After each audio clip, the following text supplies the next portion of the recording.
Good afternoon. Welcome back. It is Saturday, October 28th, 2023. Hard to believe there's only 3 more days left in October after today. We have a few birthdays to talk about and a couple of events. And again, our events is going to be getting real thin as the year progresses, as racing seasons have either wound down or they're getting into their last couple of races.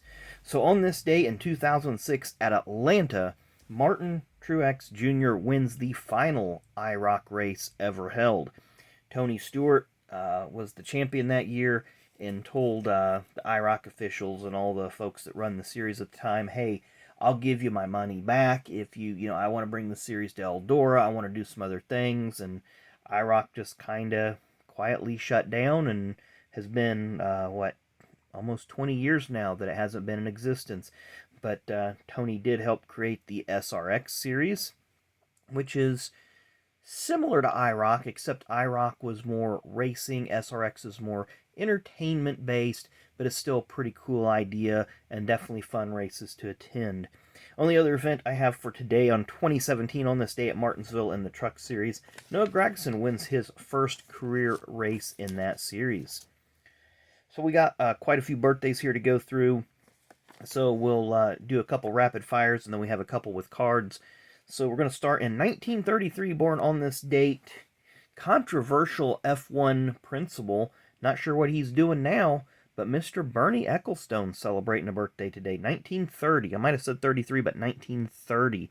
So what is that? 93 for Mr. Eccelstone today.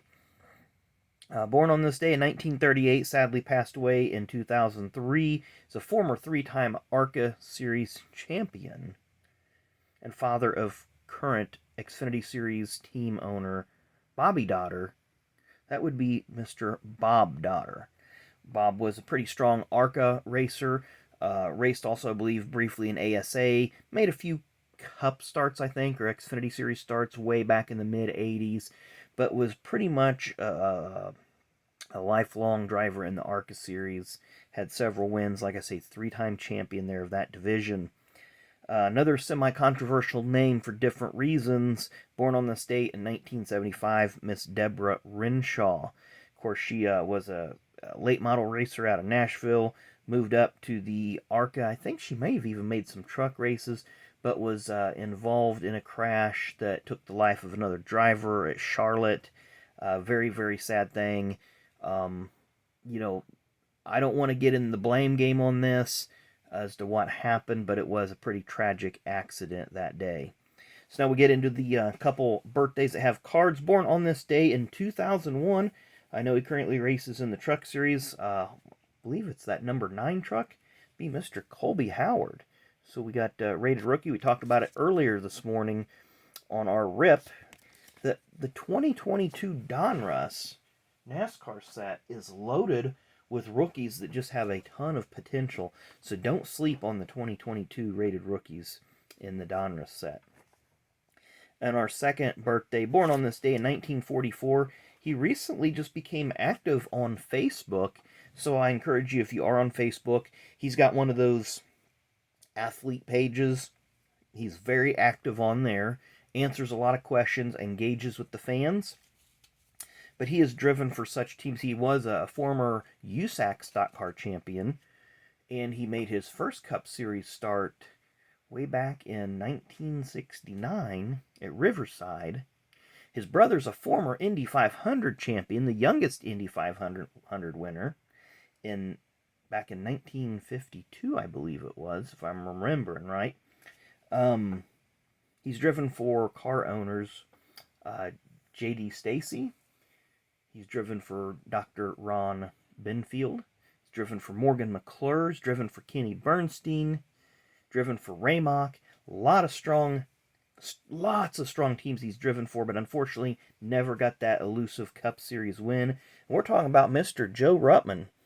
So Joe we have so many drivers that I call chameleons, and a lot of people refer to him as journeyman driver. I don't like that term, because to me, the journeyman makes it sound like, well, he wasn't good enough, so he went over here, and he went over here. Joe is very talented.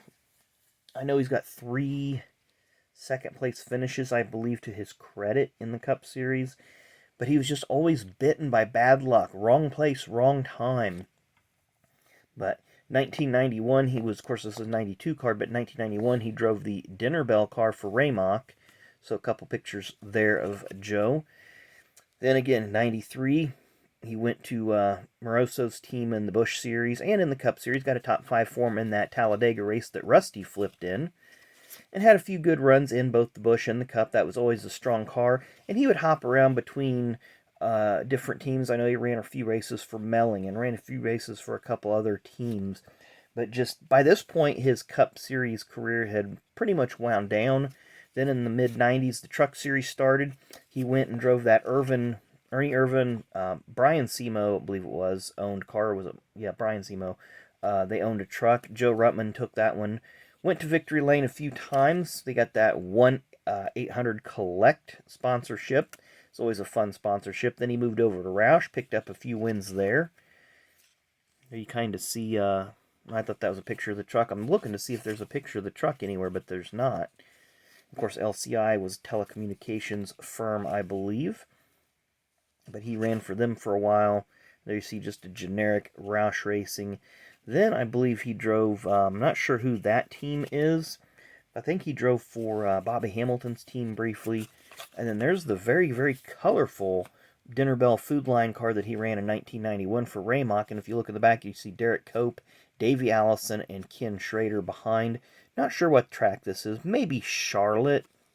Hard to say.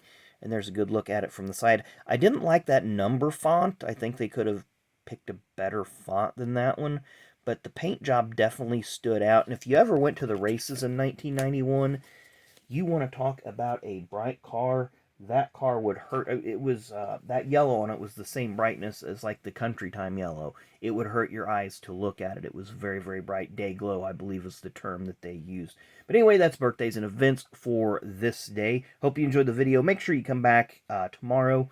Got a couple ideas what we might rip, but haven't made the final decision yet. And of course, we'll have another birthday and event video tomorrow. And Fast Packs will be back on Monday. Like I said, Fast Packs only works Monday through Friday because he likes to take the weekends off. So anyway, thanks again. Really, really do appreciate it. We will see you tomorrow. Enjoy the rest of your Saturday.